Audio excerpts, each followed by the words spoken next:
প্রিয় দর্শক সবাইকে স্বাগত জানাচ্ছি চ্যানেল আই রাউন্ড টেবিলে, powered by NRBC bank PLC. আমরা আজকে আলোচনা করব বর্তমান অর্থনীতি এবং সমাজ উন্নয়ন নিয়ে, আর এর জন্য আমরা স্টুডিওতে আমন্ত্রণ জানিয়েছি চারজনকে। আর এই পুরো আলোচনা জুড়ে আপনাদের সাথে থাকবো আমি তুহিনুর সুলতানা। আমাদের সাথে আছেন আজকে GM কামরুল হাসান, প্রধান নির্বাহী কর্মকর্তা এগলো। এছাড়া আমাদের সাথে আছেন মোহাম্মদ সাজ্জাদ হোসেন, স্বাধীন পরিচালক ও vice chairman UCB bank PLC. এছাড়াও আমাদের সাথে আছেন লোকমান হোসেন আকাশ, ব্যবস্থাপনা পরিচালক ভিস্তা ইলেকট্রনিক্স লিমিটেড। এছাড়া আছেন সজীব ওনাসিস, ব্যবস্থাপনা সম্পাদক দৈনিক যায় যায় দিন। আমি প্রথমে মোহাম্মদ সাজ্জাদ হোসেন আপনার কাছে আসতে চাইব। এই যে সার্বিক অর্থনীতিটা, আমরা কিন্তু করোনার একটা স্থবিরতা দেখেছি, জুলাইয়ে আমরা দেখেছি একটা স্থবিরতা, সব কিছু কাটিয়ে উঠে আমরা এখন একটা নতুনভাবে আবার শুরু করছি সেই স্থবিরতাগুলোকে আমরা আবার সচল করার জন্য। এই মুহূর্তে আপনি আসলে কি মনে করছেন, অর্থনীতিটা কেমন আছে? এটা এগিয়ে গেছে, পিছিয়ে আছে, নাকি এখনও স্থবির আছে? আসলে সার্বিক অর্থনীতির ব্যাপারটাই আপনার কাছ থেকে শুরুতে জানতে চাইবো। আপনি একসময় বাংলাদেশ ব্যাংকেও কিন্তু ছিলেন নির্বাহী কর্মকর্তা হিসেবে। আপনার কাছ থেকে শুরু করি। আমরা যদি আমাদের এই 510 বিলিয়ন ডলারের জিডিপি, যেটি আমাদের যে অর্থনীতির সাইজ, এটার সাথে যদি আমরা আমাদের 65 বিলিয়ন ডলারের বাজেটের সাথে সামঞ্জস্যতা রেখে কথা বলি যে ব্যাংকিং সেক্টর কীভাবে এগোচ্ছে। ব্যাংকিং সেক্টরে দেখেন 17 থেকে 18 ট্রিলিয়ন টাকা বাংলাদেশ টাকা এর লোন আউটস্ট্যান্ডিং, এবং এখানে যে কার্যক্রমগুলো হচ্ছে এগুলোর যদি গতিশীলতা আমরা দেখি তাহলে আসলে আমরা বুঝবো ইকোনমি কোন দিকে যাচ্ছে, প্লাস অর মাইনাস। হ্যাঁ, ব্যাংকগুলোর পারস্পরিক যে লেনদেন হয়, একটা ব্যাংক থেকে আরেকটা ব্যাংকে যে চেক যায়, এই জায়গাটাতে যদি আমরা দেখি তাহলে আমরা দেখব যে এই একটা জায়গাতে, যেটা আমরা ক্লিয়ারিং হাউসের মাধ্যমে করি, যে চেক ক্লিয়ারিং বলি, এখানে একটু ডিক্লাইনিং আছে। তার মানে হলো এক ব্যাংকের চেক আরেক ব্যাংকে না দিয়ে একটা ব্যাংকের মাধ্যমে তার নিজস্ব লেনদেন হচ্ছে, এটা একটা ভালো দিক। এটাকে আমরা নেগেটিভভাবে দেখব না। কিন্তু এরপরে যতগুলো কম্পোনেন্ট আছে, আমরা যদি মানি সাপ্লাই বলি, প্রথম আমরা যদি বলি যে আমরা কত টাকা ছাপিয়েছি, এটা কিন্তু আপনারা জানেন যে আমাদের যে ডোমেস্টিক অ্যাসেট, এই অ্যাসেটগুলোর ভিত্তিতে টাকা ছাপানো হয়। আমাদের যে রিজার্ভ কিন্তু এখন 33 বিলিয়ন ডলারের মতো। ফলে আমাদের রিজার্ভ মানি বেড়ে গেছে, ন্যারো মানি বাড়ছে, এর সাথে রিজার্ভ মানি বাড়ছে। এবং রিজার্ভ মানি বাড়ার সাথে যে জিনিসগুলো বাড়ছে, M1 যেটা আমরা বলি ন্যারো মানির, এবং এরপরে M2 ব্রড মানি যেটা, সেটাও বাড়ছে। কিন্তু তার মানে এগুলো থেকে বোঝা যাচ্ছে যে আমাদের ইকোনমি এতটা স্থবির অবস্থায় নেই, তার গতিতে চলছে। হ্যাঁ, যে কোনো দেশেই যখন একটা ইন্টারিম গভর্নমেন্ট আসে তখন ডেভেলপমেন্টগুলো স্বাভাবিকভাবেই আগের মতো গতিতে হয় না, কারণ এটা একটা লক্ষ্য থাকে যে পরবর্তী সরকারের কাছে, নির্বাচিত সরকারের কাছে তারা তাদের দায়িত্ব বুঝিয়ে দেবে, এটাই স্বাভাবিক। এবং তখন কিছু একটা অবস্থা হয়তো অন্যান্য আগের বছরের তুলনায় কিছুটা স্তীমিত থাকে। কিন্তু টোটালি আমরা যদি দেখি যে আমাদের ফান্ড ট্রান্সফার কেমন হয়েছে, ডেবিট কার্ড ট্রানজ্যাকশান দেখেন, ডেবিট কার্ড ট্রানজ্যাকশান আমাদের 16% মতো বেড়ে গেছে, ক্রেডিট কার্ড ট্রানজ্যাকশান 30% মতো বেড়ে গেছে। তার মানে আমরা এই যে মনিটারি যে ট্রানজ্যাকশানগুলো, মোবাইল ফাইন্যান্সিয়াল সার্ভিসও বাড়ছে, যদি পরিমাণ তুলনায় কম। আপনি জানেন মোবাইল ফাইন্যান্সিয়াল সার্ভিস এবং এজেন্ট ব্যাংক, এই দুইটা খুবই কম, একটা 4%-এর কাছাকাছি, একটা 8%। এটা হলো অ্যাকচুয়ালি এই দুইটা ট্রানজ্যাকশান খুব বেশি রুরাল এরিয়া। আমি আবার ফিরে আসবো। আমি একটু এখন লোকমান হোসেন আকাশের কাছ থেকে আমি একটু জানতে চাইবো, এই মার্কেটটাতে, এই যে মোর দেন 5 মিলিয়নের যে মার্কেট, সেই মার্কেটে আসলে বাংলাদেশের যে কোম্পানিগুলো আছে, আপনি এর আগে ওয়ালটনেও ছিলেন, বাংলাদেশের কোম্পানিগুলো যেই ইলেকট্রনিক ডিভাইসগুলো করছে, সেটা কি বাংলাদেশের মানুষের যে চাহিদা সেটার জন্য যোগান দেওয়ার জন্য পারফেক্ট আছে, নাকি আমরা যে বিদেশি নির্ভর যে প্রযুক্তিগুলো দেখতে পাচ্ছি সেই জায়গাগুলো আমাদের মধ্যে জায়গা করে নিতে পারে? আমরা যদি গ্লোবাল কম্পারিজন বা আপনার এই কনজিউমার মার্কেট ইন্ডেক্সকে দেখি, যে বাংলাদেশের consumer index is growing, but একটা প্রবলেম হচ্ছে যে কেন জানি মনে হচ্ছে যে আমাদের যে বাংলাদেশের যে মানুষগুলো আছে, সাপোজ 18 কোটি মানুষ, দে আর নট ইউনাইটেড। এখানে একটু আমার কাছে মনে হয়, কেন মনে হয় যে দেখেন, সরকার আসবে, এটা একটা চিরাচরিত রূপ, আসবে যাবে 5 বছর থাকবে, কেউ 10 বছর থাকবে, 15 বছর থাকবে, নতুন কেউ আসবে। কিন্তু economics is the heart of a nation. দেখেন, এই অর্থনীতি হচ্ছে আমার এই জাতির কিন্তু মূল মেরুদণ্ড। জি অর্থনীতিকে ধ্বংস করা যাবে না। পলিটিক্যাল বায়াসনেস সবারই থাকবে, প্রত্যেকেরই আছে। মানুষ মাত্রই ধরেন আপনি ভোট দিবেন, আমি ভোট দিব, কেউ ভোট দিবে না, কিন্তু পলিটিক্যাল ভিউ পয়েন্ট সবারই থাকবে। কিন্তু আমার দেশে যেটা হয় যে সবসময় আমরা কাদা ছোড়াছুড়িটা একটু বেশি করি। আজকে আপনি ক্ষমতায় আসছেন, এ দল আসছে, বি দলের দোষ খুঁজে যে সে এই করছে, বিজনেস করছে, এই প্রবলেম করছে। আবার বি দল আসলো, আবার এ দলকে ধরে। আবার সি দল আসলো, এ দল বি দল দুইটাকেই ধরে। এতে যেটা হয় যে আলটিমেটলি দেখেন, বাঙালি জাতি কিন্তু একবদ্ধ হয়েছিল বলেই কিন্তু ভাষাটা আমাদের কাছে চলে আসছিল, স্বাধীনতা আসছিল ৭১-এ। আবার ২৪-এ গণ অভ্যুত্থানও কিন্তু একটা, এই যে আমরা যে বলি যে আপনার জুলাই অভ্যুত্থান, এটাও কিন্তু একাত্মবোধের একটা ডাক আমি মনে করি। Example. কিন্তু মাঝে মাঝে মনে হয় যে এখানে কেন যেন একটা ধূম্রজাল সৃষ্টি হয় আর কি। হাওয়েভার আমি সবসময় এই মানে পজিটিভ মাইন্ডের কথা বলি। এটা একটু বলার কারণ হচ্ছে যে আমরা অনেকেই আছি যে এটা নিয়ে বেশি সময় নষ্ট করি। এখান থেকে যদি আমরা বের হয়ে আসতে পারি, এই দেশ অনেক ডেভেলপ করবে। দেখেন যে এই যে ১৮ কোটি লোকের মধ্যে আমাদের প্রায় এখন ১,৩০,০০,০০০ প্রবাসী যারা বিদেশে কাজ করেন, তারা কিন্তু রেমিটেন্স দিচ্ছে এবং প্রয়োজনে দেশের স্বার্থে। দেখেন যে যখন আমাদের দেশের আমি কিন্তু জি। সেই জায়গাটাই কথা বলতে জি। চাচ্ছি। প্রযুক্তি নির্ভর যেহেতু আমরা হয়ে গেছি, আমরা যেটাকে আমরা বলি যে একটু অ্যাডভান্স টেকনোলজি, সেগুলোতে আমরা কিভাবে নিজেদেরকে ডেভেলপ করতে পারি, এই জায়গাটা আসলে কোন অবস্থানে আছে আপনার কাছ থেকে আমি সেই মার্কেটটা সম্পর্কে জি, জানতে চাচ্ছি। ধন্যবাদ। আমাদের বাংলাদেশে যারা আমরা ম্যানুফ্যাকচারিং বেজে কাজ করি, এখন প্রায় ১৭ থেকে ১৮টা কোম্পানি আছে যারা ম্যানুফ্যাকচারিং বেস, অর্থাৎ ইন্ডাস্ট্রিয়াল লাইসেন্স প্রাপ্ত আর কি, অর্থাৎ জি। ব্যাট রেজিস্টার্ড ম্যানুফ্যাকচারিং কোম্পানি বলি। তো লোকাল কনজামশন যতটুকু প্রয়োজন আমাদের এই লোকাল কোম্পানিগুলো 100% ফুলফিল করার মতো ক্যাপাসিটি এই মুহূর্তে আছে। জি, জি। যদিও এখানে বিদেশি কিছু ব্র্যান্ড আছে যে আগে সিবিইউ আসতো, অর্থাৎ কমপ্লিট আকারে আসতো, এখন কিন্তু এটা অ্যাটলিস্ট মানে অ্যাসেম্বল হলেও হচ্ছে। তো এটা কিন্তু বাংলাদেশের জন্য একটা বিগ পয়েন্ট এবং মানে বিগ ব্রেক থ্রু আমি যেটা বলছি। এখন যদি আমরা এটাকে কাজে লাগাই, অর্থাৎ আমি যেটা বারবার বলছি যে দেখেন, গত ১৫ বছরে বাংলাদেশে অন্তত মোটামুটি কম বেশি ২ থেকে ৩ হাজার খুবই এক্সপার্ট কিছু ইঞ্জিনিয়ার ডেভেলপ করেছেন, যারা কিন্তু ইনোভেশন করতে পারে। টেকনিক্যাল ইনোভেশনের মধ্যে তাদের বড় ধরনের কন্ট্রিবিউশন আছে এবং প্রায় ৫ লাখ হচ্ছে টেকনিক্যাল পার্সন যারা হচ্ছে যে এই ইন্ডাস্ট্রিতে কাজ করছে ডিরেক্টলি ইনডিরেক্টলি। তো এই সমন্বয় যদি আমরা এদেরকে ইউটিলাইজ করতে পারি, এটা কিন্তু ক্রমান্বয়ে বাড়বে। এবং আমাদের দেশের যারা এক্সপার্ট ইঞ্জিনিয়ার আছে তারা কিন্তু অনেক বিদেশি ব্র্যান্ডের সাথে কাজ করছে। তো এখন যেটা হচ্ছে যে তাদেরকে প্রপার ইউটিলাইজ করে যদি আমরা এগোতে পারি, তো ডেফিনেটলি বাংলাদেশের যে হোম কনজাম্পশন আছে 100% ফুলফিল করেই এখন আমরা এক্সপোর্টে যেতে জি, পারবো। আমি একটু এখন যেতে চাই জনাব কামরুল হাসান আপনার কাছে। এই যে বর্তমানে বাংলাদেশের যে ভোক্তার যে জায়গাটা, এগুলো once upon a time it was the number 1 company in this market. আমি এই যে ভোক্তার চাহিদার কারণে যে পরিবর্তনটা হয় মার্কেটের, আসলে এই পরিস্থিতিটা আসলে কিভাবে পরিবর্তন হয়, কেন পরিবর্তন হয়, এই কারণটা আপনার কাছ থেকে জানতে চাইবো। ভোক্তা রাইট নাও খুব পাওয়ারফুল। আমাদেরকে মাথায় রাখতে হবে যে ভোক্তা is very much connected in the world. এটা মানে আমরা যখন ছোট ছিলাম তখনকার আমাদের যে জমানা ছিল, বর্তমান জমানায় you can see what is happening in the world. আপনি পৃথিবী দেখতে পাচ্ছেন।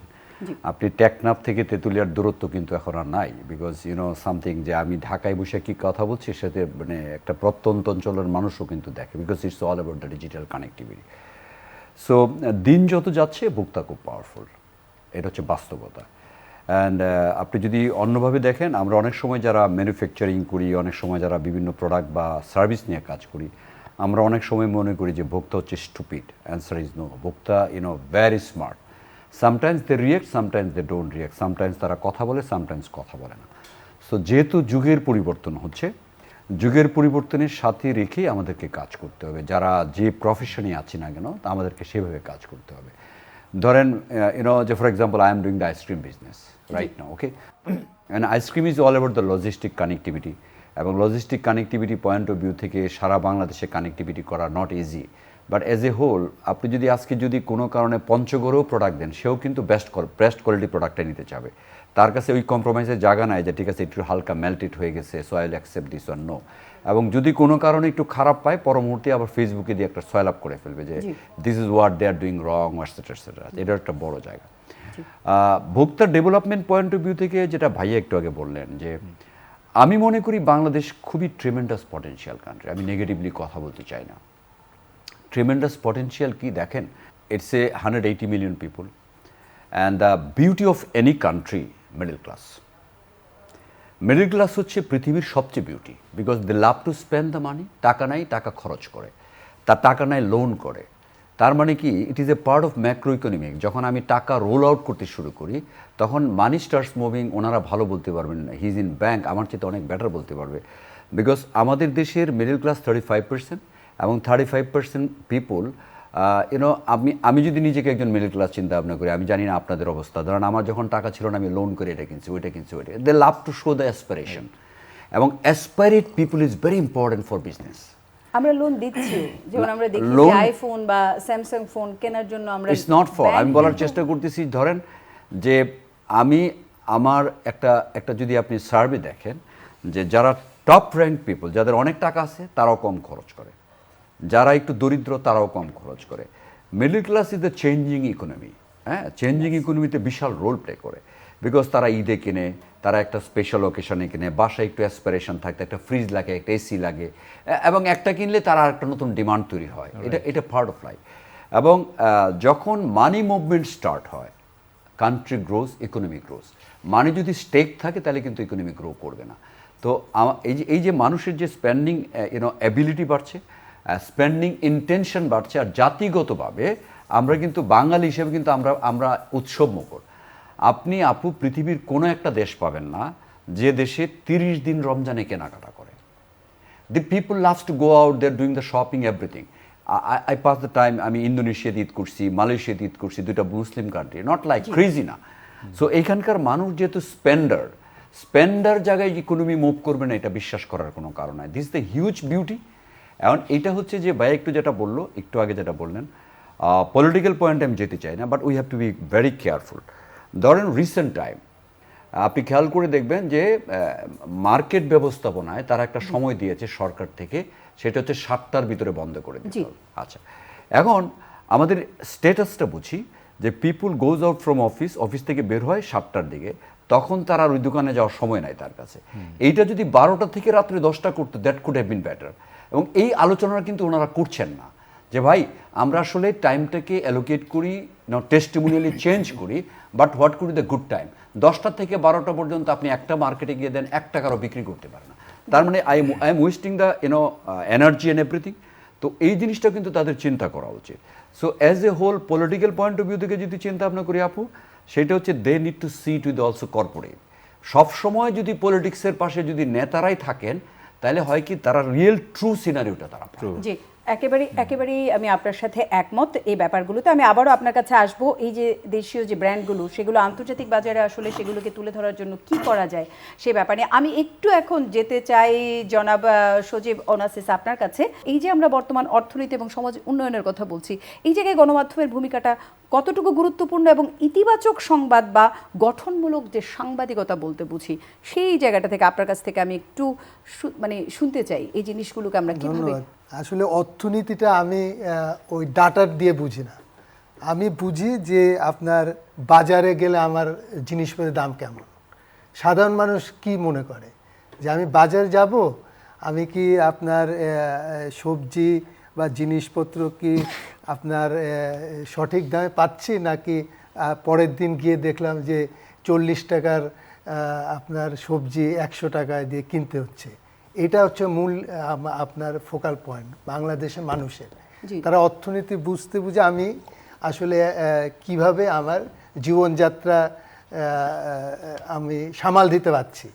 সাধারণ মানুষের মধ্যেও আরেকটা আপনার নির্ণায়ক আছে অর্থনীতির, ডলারের দাম।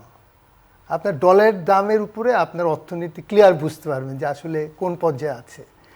এই মুহূর্তে কিন্তু আপনার ডলারের বাজার একটু অস্থির যাচ্ছে নানা কারণে। আওয়ামী লীগ আমলে যেটা বড় ধরনের শেষের দিকে আপনার হঠাৎ করে 103 বা 60 টাকা থেকে 20 টাকায় চলে গিয়েছিল, এবং পরবর্তীতে শেষ মুহূর্তে 122-23 টাকা।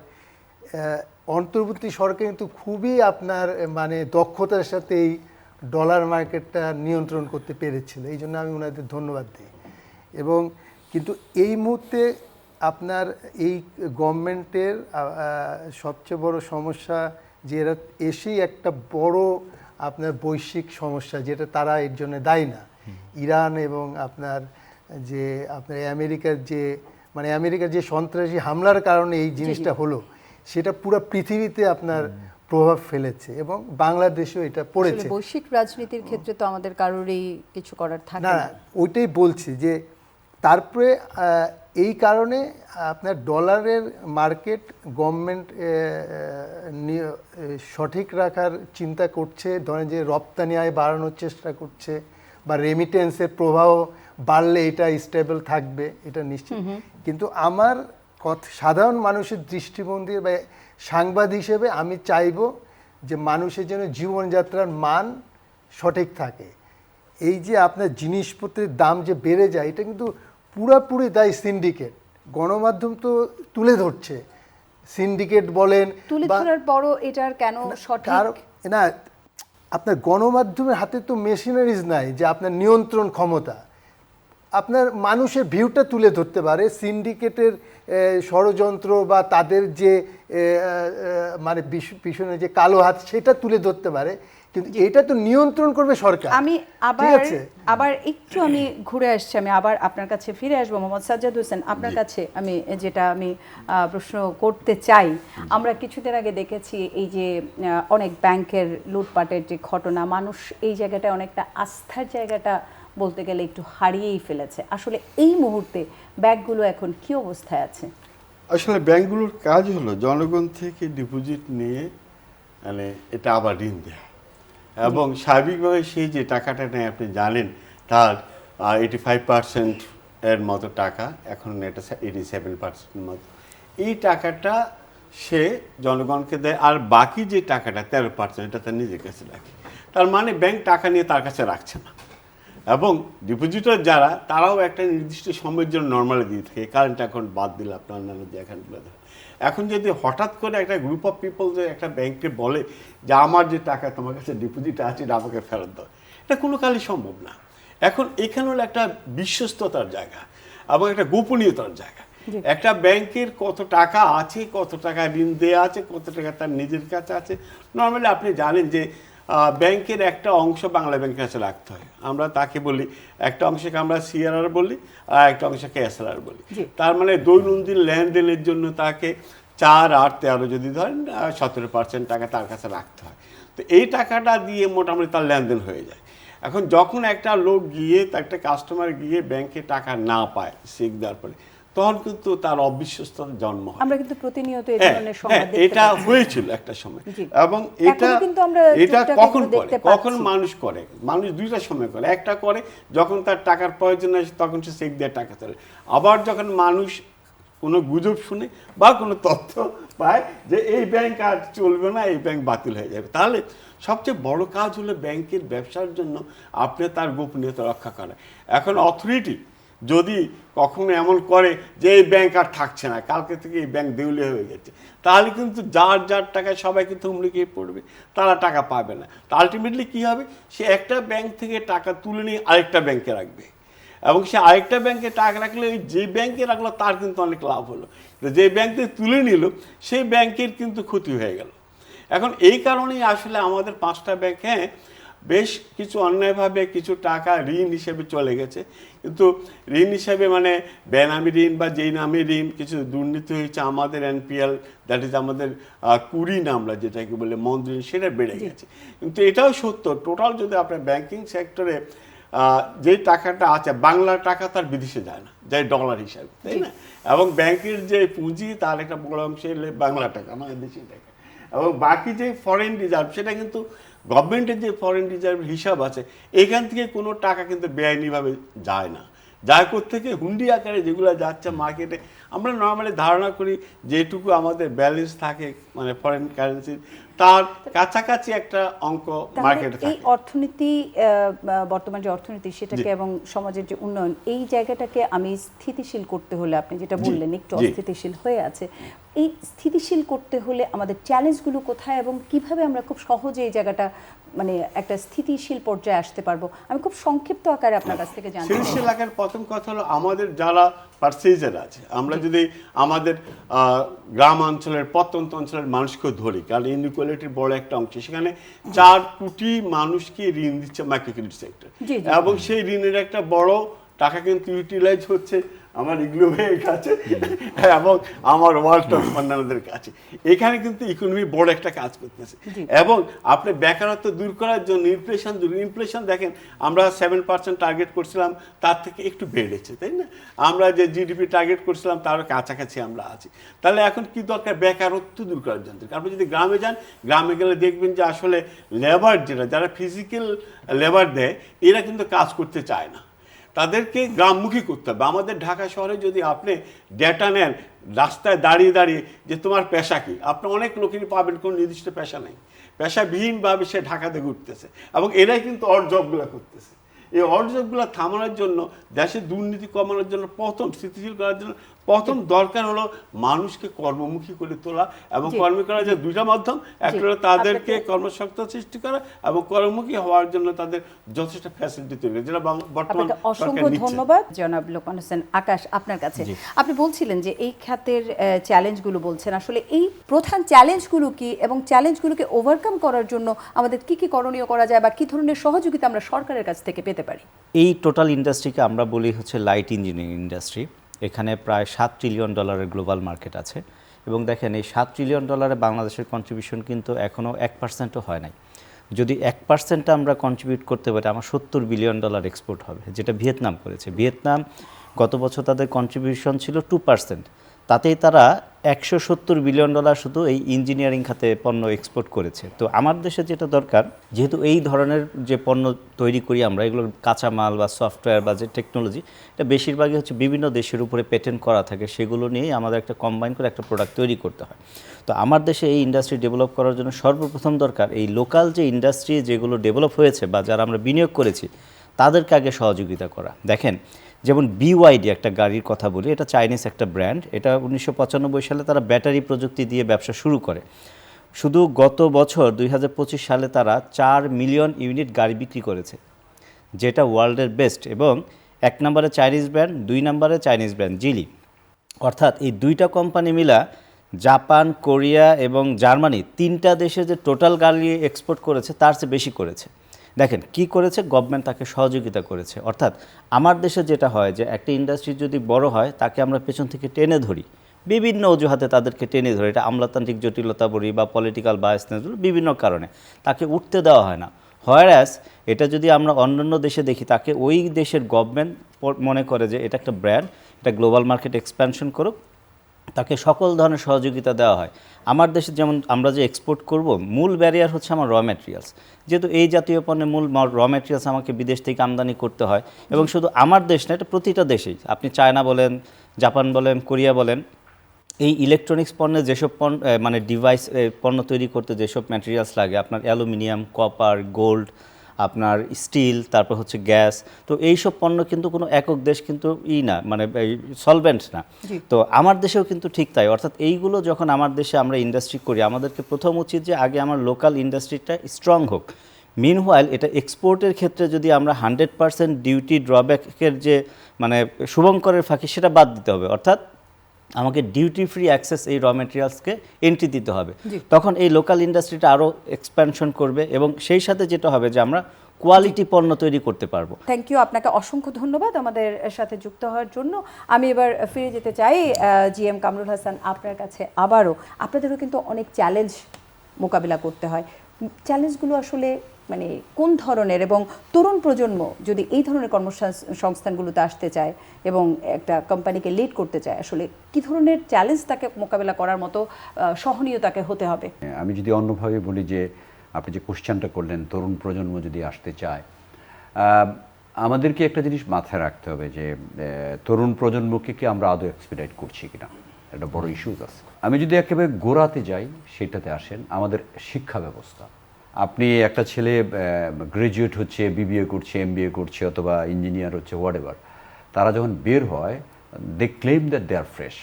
রিজনটা হচ্ছে তাকে যা পড়ানো হয় বাস্তব জীবনের তার প্রয়োগ খুব কম, আদার দেন ফিউ টেকনোলজি, একটা বড় ইস্যুজ আছে। তো এখন যদি আপনি, আমাদের দেশে প্রতি বছর অ্যাপ্রক্সিমেটলি 10 লক্ষ পোলাপান গ্রাজুয়েট হয়, গ্রাজুয়েট, অ্যারাউন্ড 1 মিলিয়ন। তা 8 থেকে 10 লক্ষ ছেলে মেয়ে যখন গ্রাজুয়েট হয়, তারা কর্মক্ষেত্রে এসে কীভাবে কন্ট্রিবিউট করবে? বিকজ এজ আই সিড যে যা পড়ানো হয়, আমি যখন কাজটা শুরু করি ইয়ুথদের নিয়ে, তখন সে আইসা বলে যে আসলে কিছুই জানে না। তার মানে এই 23-24 বছর যা জ্ঞান আহরণ করছে সেটা সে কন্ট্রিবিউট করতে পারতেছে না। তো এই প্র্যাকটিক্যালনেসটা আমাদের শিক্ষা ব্যবস্থায় একদম নাই, এবং এইটা একটা বড় গ্যাপ আছে আমাদের, যে তরুণদেরকে আমরা প্রপারলি ক্যাপিটালাইজ করতে পারছি না। সেকেন্ড হচ্ছে যে তরুণদের ক্ষেত্রে আরেকটা জায়গায় আসেন, যে যখন তাদেরকে কোনো কারণে কোনো কর্মক্ষেত্রে নেওয়া হয়, এটা এজ এ আমি দীর্ঘদিন কাজ করছি, মোর দেন 30 ইয়ার্স, ভাইয়াও কাজ করছেন, ওনারাও কাজ করছেন, ভালো বলতে পারবেন, যে যখন তাকে নেওয়া হয় তখন তার ডেভেলপমেন্টের কোনো কাজ করে না।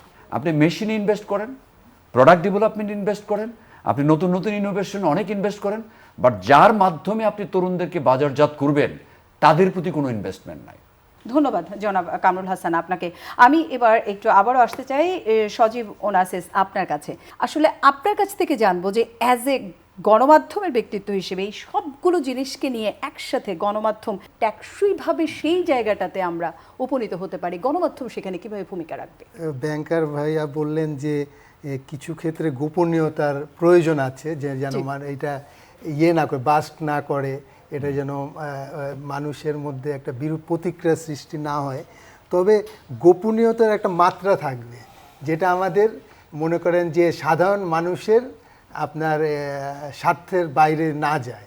যখন আতিউর রহমান সাহেব, উনি অনেক বড় ব্যাংকার, উনি অর্থ ইউনিভার্সিটির টিচার, পুরো রিজার্ভ আপনার গন, কিন্তু উনি আপনার প্রায় 1 মাস এটা গোপন রেখেছিল। তো এই গোপনীয়তা আমাদের কী লাভ হয়েছে? ঠিক আছে, এখন আমাদের পত্রিকার দায়িত্ব হলো আপনার মানে যেসব অর্ডস বা আপনার যেসব ল্যাকেজ আছে এগুলি তুলে ধরা, এবং আপনার মানে সমাধান দিতে পারবে না, কিন্তু তুলে ধরতে পারবে। আপনার এই যে বাজেট হবে 1 মাস পরে, সাধারণ মানুষের কিছুই যায় আসে না। আপনার লোন আপনার কোনো নাই, আপনার ফেরত আসছে না, শুধু বিদেশে পাচার হয়ে যাচ্ছে। এখন এরকম গার্ডসওয়ালা গভর্নর দরকার, যে কিনা আপনার ঋণ খেলাফিদেরকে আপনার তাদের টাকাটা ফেরত আনতে পারবে। সবাইকে অসংখ্য ধন্যবাদ জানাচ্ছি, এবং আমি শেষ করতে চাই আজকের channel I round table powered by NRBC bank PLC. আপনারা আমাদের সাথে থাকবেন, এবং ফেসবুক পেজ, ইউটিউব এবং ডিজিটাল মাধ্যমে আপনারা দেখতে পারবেন এই আলোচনা অনুষ্ঠানটি।